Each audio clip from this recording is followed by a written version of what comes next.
ഇലന്തൂർ നരബലി കേസ് ഏറെ പ്രമാദമായ ഒരു കേസാണ്. നമ്മളൊന്നും മറക്കില്ല.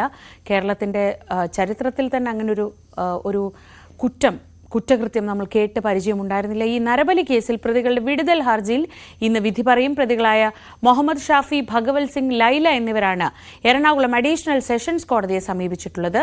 ഭീഷണിപ്പെടുത്തിയും ബലം പ്രയോഗിച്ചുമാണ് കുറ്റസമ്മത മൊഴി രേഖപ്പെടുത്തിയതെന്നാണ് പ്രതികളുടെ വാദം. നവമി, ഈ കേസിൽ പക്ഷേ കൃത്യമായ സാക്ഷിമൊഴികളുണ്ട്, CCTV തെളിവുകളുണ്ട്, ഇവരെ വണ്ടിയിൽ കയറ്റി പോകുന്നതിന്റെ തെളിവുകളൊക്കെയുണ്ട്. അങ്ങനെ ഒരു കേസിൽ തങ്ങളെ സമ്മർദ്ദത്തിലാക്കി, നിർബന്ധിച്ച്, ഭീഷണിപ്പെടുത്തി മൊഴി നൽകിയെന്നൊരു വാദം കോടതി അംഗീകരിക്കാൻ എത്രത്തോളം ഇടയുണ്ട്? എന്തൊക്കെയാണ് വിശദാംശങ്ങൾ?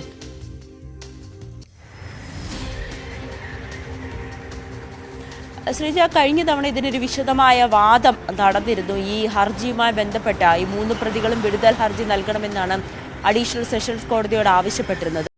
ഇതിന്റെ അടിസ്ഥാനത്തിൽ വിശദമായ വാദം നടന്നു. ആ വാദങ്ങളിലുടനീളം പ്രതികൾ പറഞ്ഞിരുന്നത് തങ്ങളെ ഭീഷണിപ്പെടുത്തിയും നിർബന്ധിച്ചുമാണ് ഇതിൽ പ്രതി ചേർത്തിരിക്കുന്നത്. ഞങ്ങളുടെ കുറ്റസമ്മത മൊഴി അത് നിർബന്ധിച്ചാണ് പോലീസ് രേഖപ്പെടുത്തിയതെന്ന വാദത്തിൽ ഉറച്ചു നിൽക്കുകയായിരുന്നു. പക്ഷെ അത് പ്രോസിക്യൂഷൻ കൃത്യമായി തെളിവുകൾ ഹാജരാക്കിക്കൊണ്ട് തന്നെ അതിനെ ഖണ്ഡിക്കുന്ന ഒരു സാഹചര്യമുണ്ടായി. CCTV ദൃശ്യങ്ങൾ, സാക്ഷിമൊഴികൾ, ഒപ്പം പോലീസ് കണ്ടെത്തിയ തെളിവുകൾ ഇതെല്ലാം കോടതിയിൽ ഹാജരാക്കിക്കൊണ്ട് തന്നെ ഈ വിടുതൽ ഹർജി എതിർത്തിരുന്നു. എന്തായാലും ഇന്ന് 11 മണിയോടുകൂടി തന്നെ ഈ ഒരു അഡീഷണൽ സെഷൻസ് കോടതി ഈ വിടുതൽ ഹർജിയിൽ വിധി പറയുമെന്നാണ് നമുക്ക് അറിയാൻ സാധിക്കുന്നത്. കഴിഞ്ഞ ദിവസം പ്രതികളെ കോടതിയിൽ കൊണ്ടുവന്നപ്പോഴൊക്കെ അവർ ഇത് തന്നെ ആവർത്തിക്കുന്ന ഒരു സാഹചര്യമായിരുന്നു. പക്ഷേ പ്രോസിക്യൂഷന് കൃത്യമായി ഇവർ ഈ നരബലി തന്നെയാണ് അവിടെ നടന്നത് എന്ന് തെളിയിക്കാൻ കഴിയുന്ന ഒരു സാഹചര്യമുണ്ടായി. അതുകൊണ്ട് ഈ വിടുതൽ ഹർജി അതിവരെ പ്രതികളെ വിട്ടയക്കാനുള്ളൊരു നടപടി കോടതിയുടെ ഭാഗത്തു നിന്നും ഉണ്ടാകില്ല എന്ന് തന്നെയാണ്